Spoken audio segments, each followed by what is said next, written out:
Le téléphone portable, smartphone et tous les autres appareils électroniques nous sont très utiles au quotidien. Risque de courbature, de fatigue générale, d'insomnie, de faiblesse sexuelle, de surdité ou de cécité, des AVC, les charges électromagnétiques des téléphones portables, smartphones ou tout autre appareil électronique sont très dangereuses pour la santé et peuvent vous conduire à la mort. Utilisez désormais les autocollants anti-radiation GIA pour protéger et préserver votre vie. Les amis, faites comme moi, Gégé Lapino, en adoptant DMA GIA.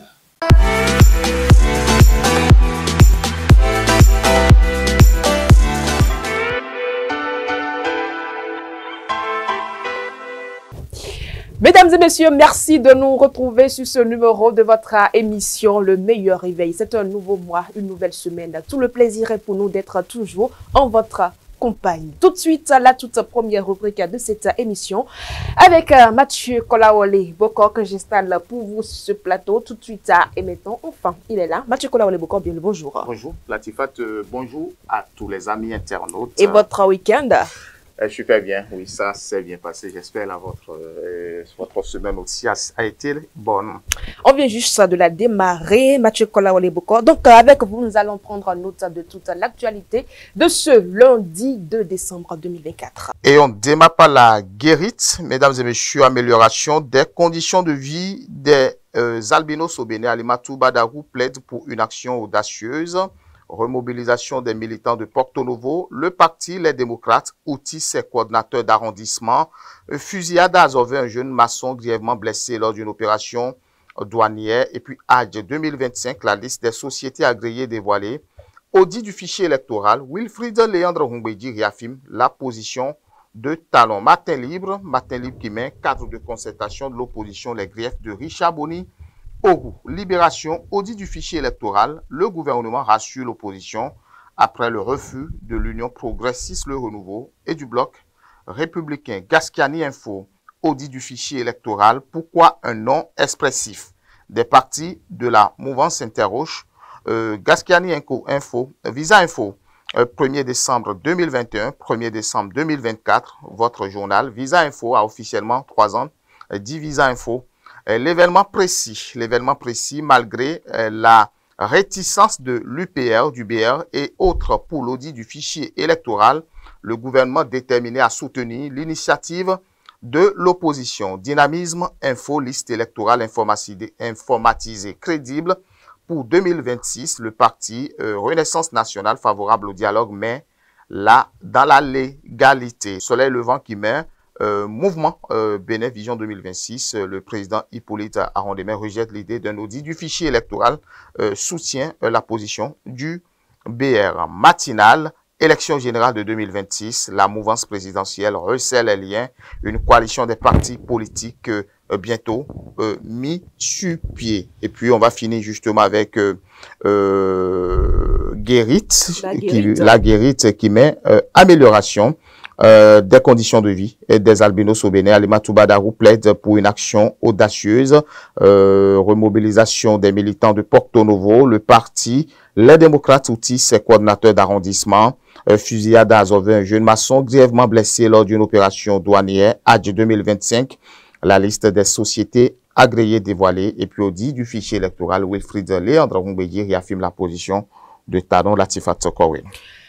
Dans la présentation de l'actualité de ce matin, nous démarrons par la 36e journée mondiale de lutte contre le sida. Focus sur les droits des personnes vivant avec le virus. Suivons le chemin des droits. C'est le thème justement de la 36e journée mondiale de lutte contre le sida. Le Bénin n'est pas resté en marge de cette commémoration. Selon Benjamin Rumpati, ministre de la Santé, la thématique retenue pour cette 36e édition devrait permettre à chacun de réfléchir sur les responsabilités individuelles et collectives en matière de santé, de dignité, de droits humains en général et en particulier des droits des personnes vivant avec le VIH qui demeurent encore stigmatisées par la société, ceci même dans les formations sanitaires où elles sont censées pourtant recevoir des soins. Le VIH n'est pas seulement Latifat, une question de santé, c'est aussi et avant tout une question de droits humains. Les personnes vivant avec le VIH doivent être respectées et protégées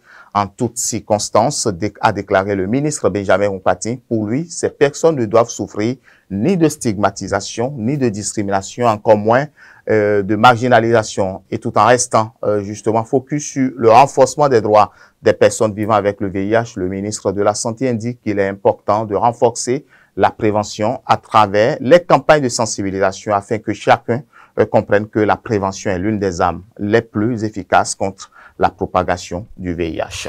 L'audit du fichier électoral fait toujours la une de l'actualité, est toujours, du moins à la une de l'actualité. Le parti Renaissance, Renaissance nationale exprime des réserves sur cette initiative. Oui, le vendredi 29 novembre 2024, une réunion s'est tenue au siège du parti Renaissance nationale entre les membres du dit parti et le cadre de concertation des partis de l'opposition mené par Eugène Azatassou, coordinateur du cadre et membre du parti Les Démocrates. L'objectif de cette rencontre est d'examiner la proposition d'audit de la liste électorale informatisée en prévision des prochaines élections. Lors de la rencontre, les membres du parti Renaissance nationale ont réaffirmé l'engagement du parti en faveur de la paix, de l'unité nationale et du strict respect des lois de la République. Toutefois, ils ont exprimé des réserves concernant l'audit de la liste électorale, craignant que cela ne détourne l'attention des enjeux futurs et puisse créer des tensions. Le parti Renaissance nationale s'est engagé lors de cette entrevue à respecter et à soutenir toute initiative garantissant une liste électorale crédible. En Guinée, de nombreux morts ont été enregistrés après un match de foot à Nzérékoré. Oui, la crainte d'un très lourd bilan à Nzérékoré, dans le sud-est de la Guinée, après un mouvement de foule au stade de la ville. Aucun chiffre fiable jusque-là, mais les photos et les vidéos qui circulent montrent de nombreux corps sans vie et de multiples blessés. La finale du tournoi de football général Mamadi Doumbouya a dégénéré dans les dernières minutes. Jeunes et forces de l'ordre s'en sont mêlés, aboutissant à une situation chaotique. On joue les dernières minutes de la finale du trophée général Mamadi Doumbouya entre l'équipe de Nzérékoré et celle de l'Abbé dans un stade archi-plein et en présence de membres du gouvernement. Lorsqu'un pénalty est sifflé pour l'équipe locale, les visiteurs contestent, s'en prennent à l'arbitre et une échauffourée débute alors que le terrain est envahi. Selon des témoins, les forces de l'ordre jettent alors des gaz lacrymogènes. Des jeunes répondent par des jets de pierre. L'affrontement amène à un mouvement de foule vers la seule sortie de l'enceinte, ce qui a créé plusieurs blessés et plusieurs morts.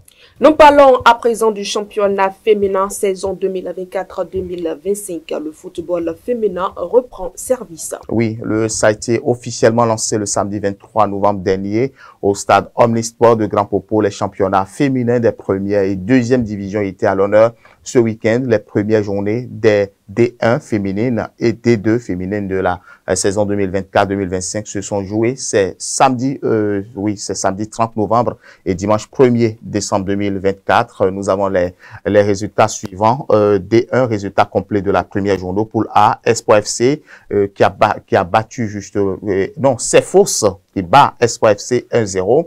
Ainovi Tambou qui bat Tambou 3-0. Egel Royal et puis UMSA 1-1. Sam Nelly 3-1 à Saba. Nadia et Dynamique, Nadia qui bat Dynamique 2-0. Dans la poule B, nous avons Gamia et Elite AC qui font un match nul d'un score de 1 but partout. Léopard 2-0 contre Lions et puis AS Leader 1-0 contre JFA. Vigueur FC 2 buts partout avec FAL. Et puis dans la catégorie des deux féminines, résultat de la première journée en poule A, Jack et AS Cotonou qui font dos à dos 2 buts partout. AS TRP 1 but 4 Victoria, Gazelle qui bat AS TRP 4 buts à 1. Et puis Blackstone 1 but à 3 contre Flèche Noire. Boule B, AS Galaxy qui bat Défi FC 1 but à 0. Star FC et puis AS Les Colombes 2 buts partout. AS Bachon 4 buts à 1 contre Kakombo. AS El Phoenix 1 but à 0 contre Phoenix. ASM 0 but contre Asso Nouillon. Et puis voilà un peu les résultats des dernières journées de la Ligue féminine qui a démarré ce week-end. C'est tout pour la présentation de l'actualité de ce matin. Le forum matinal, tout de suite.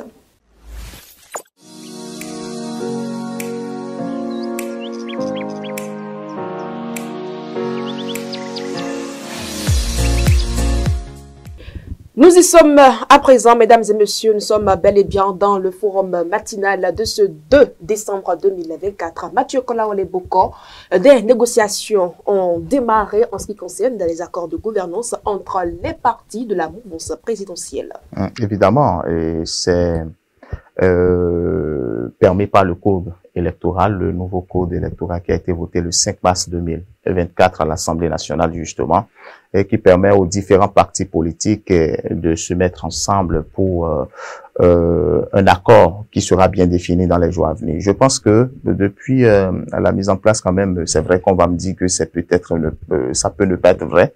La mise en place de ce cadre de concertation de l'opposition, tout semble peut-être se réveiller de l'autre côté de la mouvance où voilà, il faut s'entendre pour pouvoir peut-être mieux discuter des scrutins 2026. Aujourd'hui, vous allez voir que l'Union progressiste, le renouveau avec le Bloc républicain se sont déjà vus Burtiané avec Diok Benou où il y a eu un accord de gouvernance. La dernière fois, nous avons vu Moël Bénin avec la Renaissance nationale qui se sont encore vus pour pouvoir discuter justement des enjeux de 2026. Si, évidemment, les tests permettent de pouvoir le faire, alors on ne peut jamais aller contre. Mais c'est la faisabilité. Parce que jusque-là, c'est bien de se mettre ensemble, c'est bien de rester ensemble. Mais le vrai enjeu, c'est l'enjeu du 14 octobre 2025 où il faut désigner nécessairement un candidat. Donc, voilà. Moi, je me pose la question de savoir qui pourrait être le candidat stable. C'est vrai,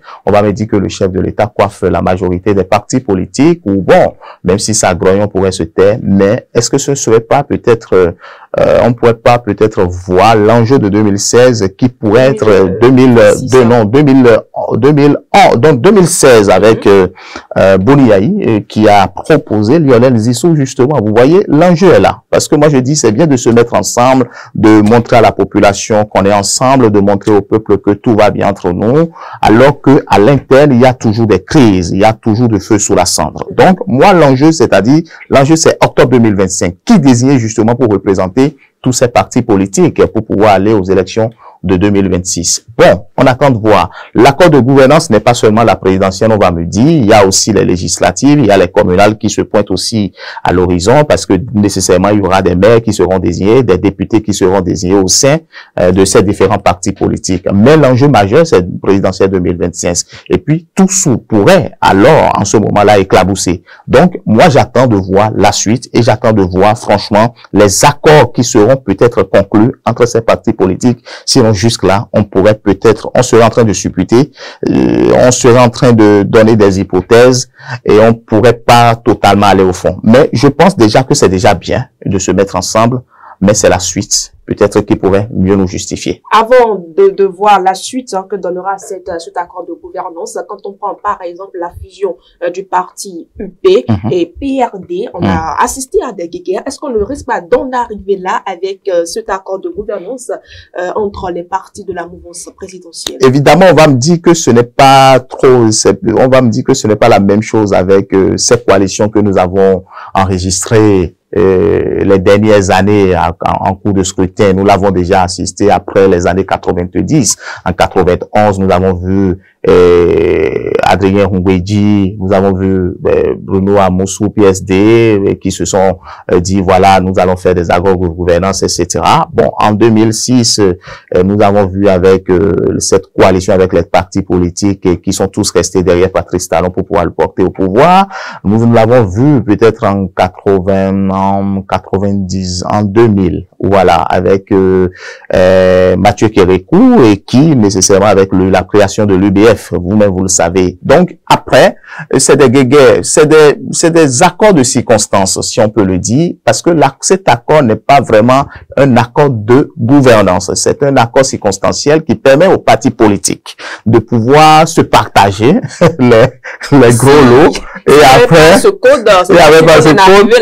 non, on pourrait même en arriver parce qu'en 2000, 2016, je le disais, il y a eu les partis politiques qui se sont fusionnés en disant oui, nous apportons tous notre soutien à Patrice Talon pour qu'il puisse venir au pouvoir. Donc, on attend de voir, parce que vous-même vous l'aviez dit, déjà quand on se met ensemble, ce n'est pas nécessairement pour un objectif commun. Il y a des gens qui viennent nécessairement parce qu'il y a des intérêts personnels qui nous guident. Donc, j'attends de voir ce que Mouel Bénin va proposer. J'attends de voir ce que Renaissance nationale va proposer. J'attends de voir ce que le Bloc républicain va proposer. J'attends de voir la partie qui reviendra à l'Union progressiste aussi, le renouveau. Parce que n'oubliez pas, l'Union progressiste, le renouveau pourrait dire je suis actuellement le premier parti et qui quand même s'affiche sur l'échiquier national. Le Bloc républicain va se dire je suis le deuxième parti, les autres vous êtes minimes, vous n'êtes pas représentés à l'Assemblée nationale. Attendez, si nous partageons après, vous allez voir ce qui va vous revenir. Oui. Donc, il y aura peut-être dissidents là qui vont intervenir dans les tout prochains jours,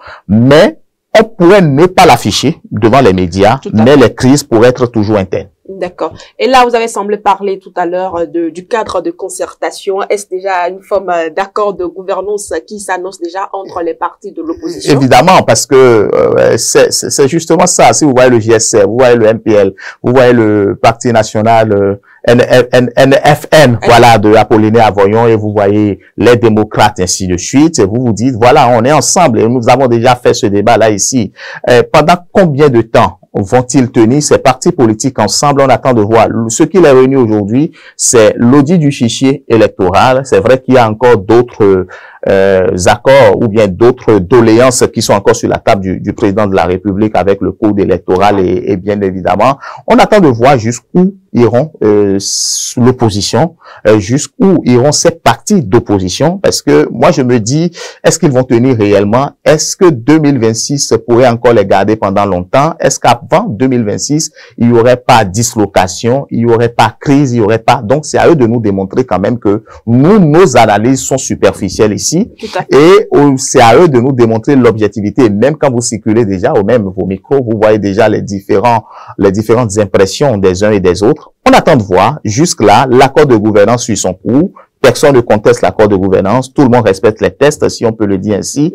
Mais dans la pratique, franchement, Latifat, je risque de me tromper. Je doute fort que ça pourrait se maintenir jusqu'après 2026. À voir un peu déjà les choses, Mathieu Kolaole Boko, de quel côté la FCBE va-t-elle basculer d'ici là? Ah non, la FCBE... Il faut dire d'abord qu'actuellement, il n'est pas dans le cadre de la concertation de l'opposition. Non, le discours est prudent au niveau de la FCBE. Et quand vous suivez les différents, comment je vais dire, les différents responsables de ce parti, ils vont me dire peut-être qu'ils sont centristes aujourd'hui, ils sont prudents, ils ne veulent pas peut-être rapidement marcher dans les plats, et peut-être, on attend de voir. Vous savez, en politique, c'est d'abord les intérêts. Et il faut le dire. Et si le vent oriente la FCBE vers la majorité et peut-être qui reviendra au pouvoir, ne dites pas que la FCBE va toujours rester dans l'opposition, parce que Paul Rompé aussi a l'ambition de gérer quand même ce pays aussi. Donc moi je vois quand même un Paul Rompé peut-être aussi donner un accord pour celui qui pourrait lui permettre aujourd'hui de respirer, parce que FCBE aussi, ne l'oubliez pas, veut aussi souffler un peu. Voilà. Ça, c'est votre avis. Merci à vous, Mathieu Kolaole Boko. Mesdames et messieurs, nous allons juste marquer une courte pause publicitaire avant de nous retrouver dans la suite de cette émission.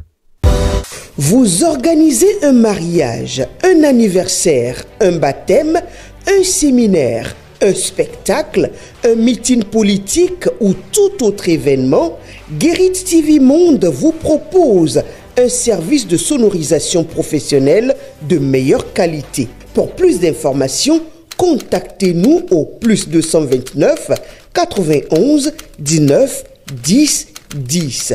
Guérit TV Monde, le leader des web TV.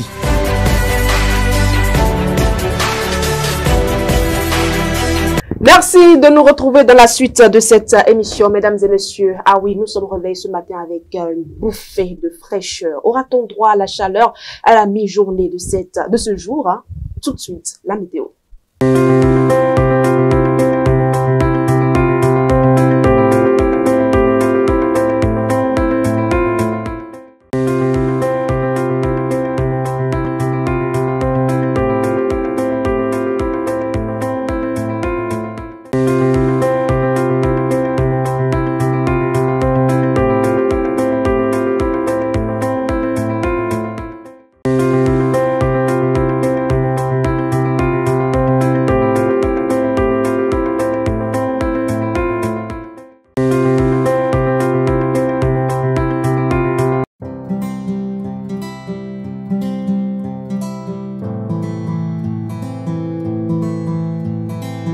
Fauzia Sefo, nous retrouvons à présent, mesdames et messieurs, dans votre rubrique santé et bien-être de ce matin. Dans la rubrique santé et bien-être de ce jour, nous parlons de la paralysie flasque aiguë. C'est une affection neurologique caractérisée par une faiblesse ou une paralysie musculaire soudaine, souvent d'origine virale. Elle se manifeste par une perte de tonus musculaire avec des muscles qui deviennent flasques et ne réagissent plus aux signaux nerveux.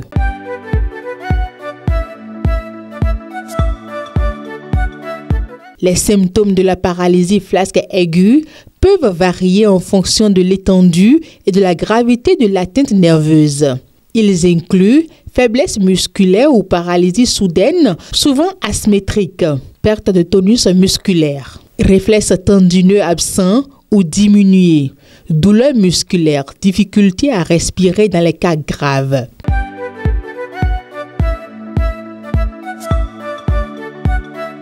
Les causes de la paralysie flasque aiguë peuvent être variées, mais elles sont généralement liées à des infections virales ou des troubles neurologiques. Parmi les causes les plus courantes, infection par le virus de la polio. Bien que moins courante, aujourd'hui en raison de la vaccination, la poliomyélite est une cause historique importante. Infection virale. Certains virus comme les entérovirus peuvent affecter les neurones moteurs, entraînant une paralysie flasque. Syndrome de Guillain-Barré. Une réaction auto-immune post-infectieuse pouvant affecter les nerfs périphériques, entraînant une paralysie flasque. Myasthénie grave, une maladie auto-immune qui attaque les récepteurs nerveux, affectant la communication entre les nerfs et les muscles.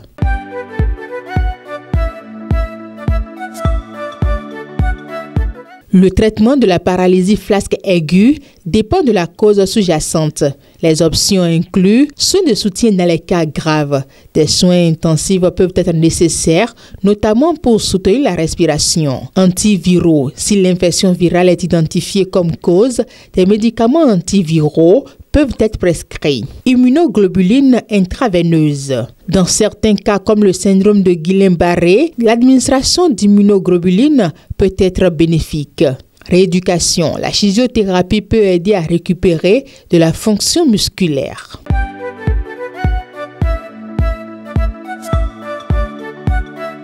En absence de régime alimentaire spécifique pour la paralysie flasque aiguë, il est essentiel de considérer l'alimentation de manière générale en fonction de l'état de santé global du patient. Aliments difficiles à avaler. Si la paralysie affecte la glutition, il est important d'éviter les aliments solides ou secs qui pourraient obstruer les voies respiratoires. Privilégier les aliments mous et les purées. Aliments riches en sodium. Dans les cas où une pression artérielle est élevée ou des problèmes rénaux sont associés, limiter les aliments riches en sel est recommandé. Aliments riches en graisses saturées. Une alimentation trop grasse peut contribuer à des problèmes cardiovasculaires, ce qui peut compliquer la gestion de la paralysie flasque. Dans tous les cas, il est crucial de consulter un professionnel de la santé pour des conseils adaptés à la situation particulière du patient. Juste après la virgule publicitaire, mesdames et messieurs, nous allons retrouver le député Célestin Rousseau dans l'interview matinale. Là, il nous parle de la révision du code électoral. Vous organisez un mariage, un anniversaire, un baptême, un séminaire, un spectacle, un meeting politique ou tout autre événement, Guérit TV Monde vous propose un service de sonorisation professionnelle de meilleure qualité. Pour plus d'informations, contactez-nous au +229 91 19 10 10. Guérit TV Monde, le leader des Web TV.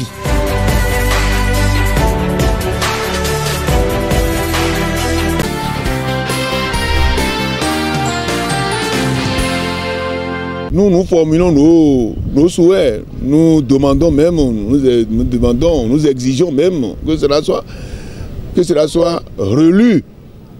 Parce que quand vous prenez ce code, qu'on le veuille ou non, et ils le savent, prenez-les individuellement, vous allez écouter des choses. Et même ils reconnaissent que ce code est chrysogène, que ce code constitue une bombe à retardement, que ce code est dangereux pour le peuple.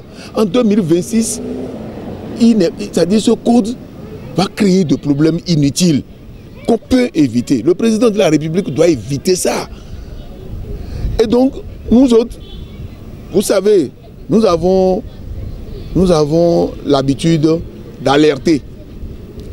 Et les mauvaises intentions nous traitent des opposants radicaux. Et quand ils finissent de le dire, ça se produit. Et après, ils la bouclent. Aujourd'hui, lorsque vous parlez de ce que pour qu'un parti soit représenté à l'Assemblée aujourd'hui, il faut obtenir, à l'occasion de ces élections, 20% par circonscription. On avait fait 10% au plan national. C'est un exemple que je vous donne. Au plan national, on avait parlé de 10%. Et c'est ce que la Constitution dit. Que s'il y a un pourcentage à fixer, ce pourcentage ne peut qu'être national. On a violé les dispositions de la Constitution actuelle pour dire que 20% par circonscription. Aucun parti, depuis que nous allons aux élections, parce que chaque pays, chaque parti, chaque formation politique a des fiefs. A des fiefs. Et aujourd'hui, ils disent c'est pour travailler. Et ils s'empressent, eux, d'aller signer un accord de gouvernance. C'est une tricherie. Nous autres, nous parlons toujours. Et le chef de l'État nous a suffisamment entendus.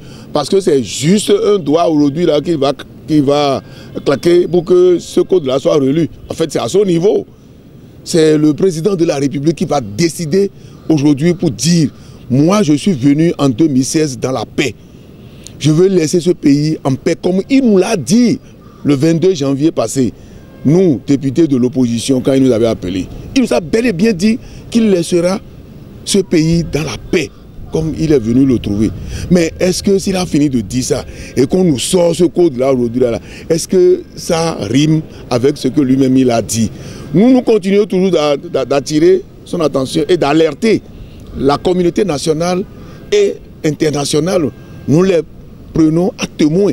Qu'on ne dira pas que c'est faute de l'avoir dit que ça s'est produit. Nous, on n'en sait rien. Mais par le passé, nous avons vu ce qui s'est passé. En 2019, on a alerté sur certaines dispositions de ce code-là. Vous avez vu, tout le monde a vécu ce qui s'est passé. 2021, vous avez vu comment les Béninois sont morts. Et chaque fois à ce rendez-vous électoral, il faut s'attendre, n'est-ce pas, à des morts et à des enterrements des Béninois. Il n'y aura aucun soulèvement qui viendra de nous. Quand vous avez... Ce n'est pas au parti de l'opposition, ce n'est pas à eux qu'il faut demander la paix. C'est celui qui perturbe la paix. C'est à lui qu'il faut aller voir pour dire, mais écoute, ce que tu es en train de faire là, ça va perturber la paix. Nous, c'est les opprimés, ce n'est pas aux opprimés qu'on demande de dire, mais on veut la paix. C'est les oppresseurs. C'est ceux qui sont en train de brimer là. C'est à ceux-là, il faut dire, mais écoutez, vous ne pouvez pas avoir ce comportement et avoir la paix. Donc les opprimés, ils sont là et tout le monde nous voit. Donc ils vont réagir selon leurs moyens. C'est tout simplement ça. Donc aujourd'hui, il n'y a aucun soulèvement à la base duquel vous allez retrouver un militant du parti, un responsable du parti LD. Il n'y en a pas. Mais le peuple reste le peuple. Le peuple, chaque fois, quand il va voir ses droits brimés, quand il va voir ses droits réprimandés et retirés, nous ne pouvons pas vous dire quel type de réaction il peut avoir. Tout ce que nous disons en tant qu'acteurs politiques et représentants à ce niveau, il convient d'attirer l'attention du dirigeant de l'exécutif qui est à la base, qui a voulu un code comme ça, je pense, et que nos cris persistants et têtus iront vers le président de la République pour qu'il il se ravise et dise à ces gars, écoutez, relisez ce code-là, voyez ce qu'il faut pour qu'il y ait la paix et que la compétition ait lieu de façon ouverte et inclusive.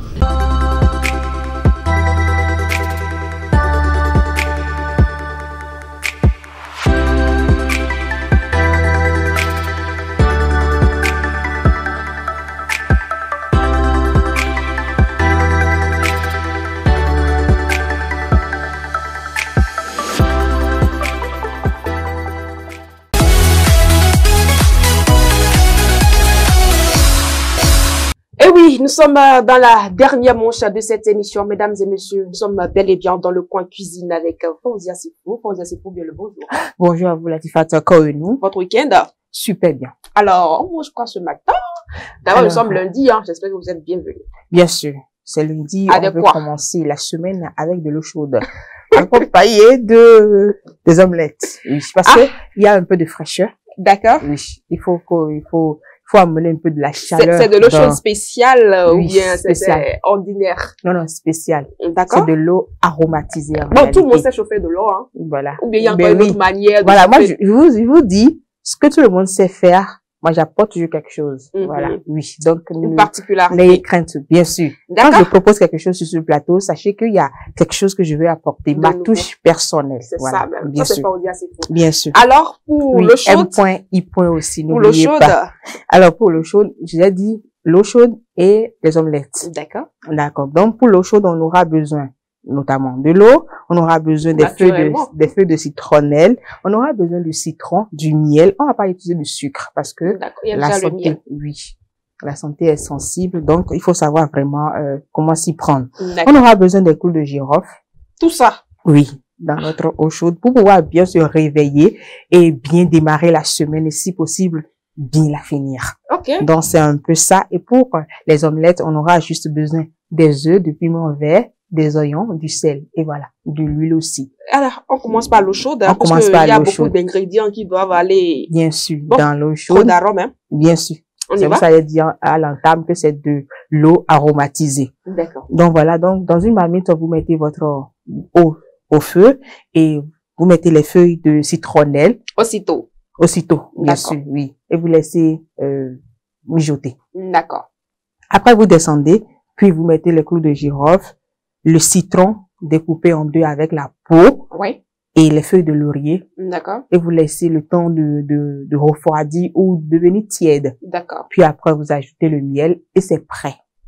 On peut déjà servir. Mais en attendant de servir, on va faire nos omelettes. On casse les œufs et à l'aide de fourchette ou de fouet, on bat.